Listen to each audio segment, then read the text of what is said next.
Hello, everyone. This is Calvin Russell, CEO and founder of 850 Club Credit Consultation. Hope everyone's doing well today. Today, we're going to talk about the 5 ways you can actually save for home ownership. All right. And this goes for rental property ownership as well. Let's go straight into it. So, of course, saving for a home, we know it can sound daunting for a lot of people. You're talking about saving thousands of dollars. But let's just break down what you need to have. OK, because the thing is that a lot of times people, they always throw a lot of these numbers that are out there, but it's easier than you think. Okay, not for, for every property, you don't necessarily have to have 20% down. Okay, for those who don't know, you can get a conventional loan as well. Instead of it being 20%, it could be 3% down. Okay, now granted, that's just the down payment. That doesn't include your closing costs, 1 year of taxes, 1 year of insurance. I just like to call everything closing costs, because everything's due at closing. Okay, and then you have FHA, where it's 3.5% down. Okay, so regardless of that amount for you and the route that you end up going, let's talk about the 5 best ways you can actually save for that amount, no matter what it is. Okay. Number 1 is going to be just manually putting money into your savings account. You most definitely want to make sure that everything you do has a paper trail.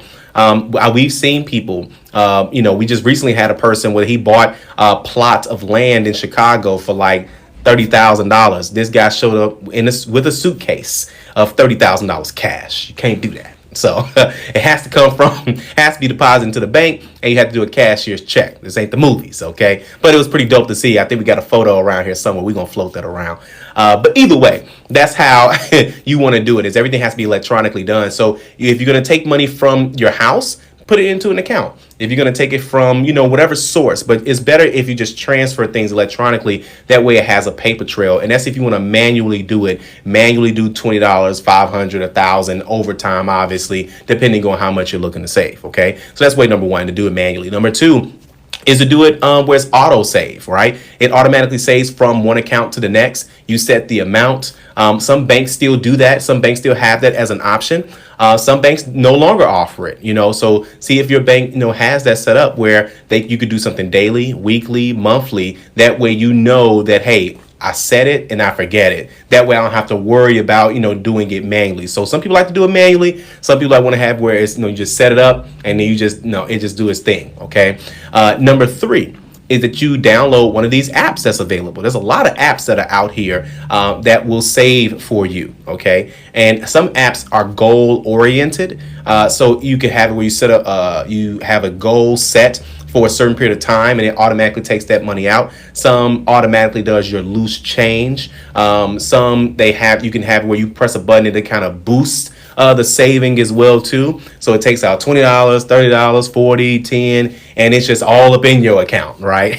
And but those apps are really helpful. Some of those let you do the auto save, but then it has it's connected to like stock accounts or investment accounts.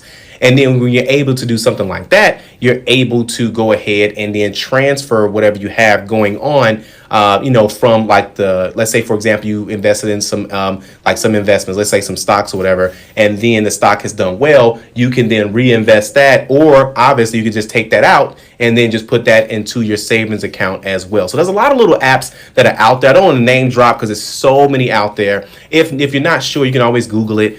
You can always, but I don't want to name drop too much, just because people like certain things and people don't like certain things. And what I like to use, people may not necessarily like to use, so, but there are plenty of apps out there. You got to find one that's going to work best for you. Okay. Number 4 is saving in a lump sum, right?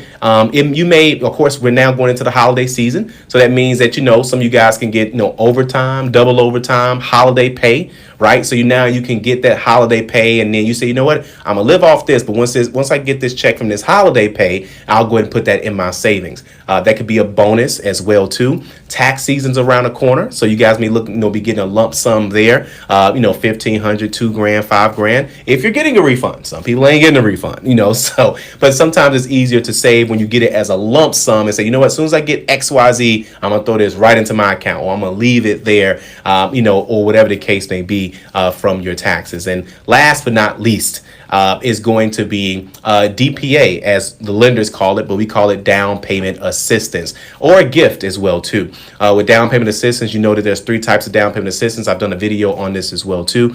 You have state-based down payment assistance, which means your state will give you down payment assistance. Of course, you got to qualify. Lender-based down payment assistance, where you can get it from the lender, and of course, area-based down payment assistance, where if you buy a property in a certain area with a certain, sometimes it's zip code-based, area-based, street-based, address-based, and then you get down payment assistance that way as well too. So even though it's not really a saving mechanism, but it will help you, bring the amount of money that you need to bring to closing down. And don't forget, you also have other credits as well too. Technically, that could have been 5. It's just credits in general. You get a tax credit. You get you can also ask for a credit from the seller. That plays a role as well. And then, of course, you can also get what we call a gift. So with a gift, that just means that anyone that family, friend, whomever, can gift you the money. Sometimes when people start talking about down payment assistance or gift funds, people feel like they're asking because they don't have it, or they feel like because they're asking, it looks like they don't have it. And here's the deal. If someone's going to give you some money and it's going towards, a certain amount for home ownership, take it. There are programs out there designed to help you. It's just like, going to a restaurant and then someone giving you a coupon. He's like, I'm not going to use that coupon. I'm going to pay full price like a fool. If you don't have to, then go ahead and, use that coupon. There's nothing wrong with saving money. Remember, it's not about how much you make. It's about how much you keep. Okay. So, of course, if you like this video, like it, you want to share it. And as always, be sure to subscribe, as we have nothing but great content on the way. And if you're looking to learn more about home ownership and such, you can always take our home ownership course, how to purchase a home or rental property. And that's a part of our 850 Club Elite. The link will be down in the description below. So if you like this video, like it, you want to share it. And as always, be sure to subscribe, as we have nothing but great content on the way. Thank you all so much. Have a great day.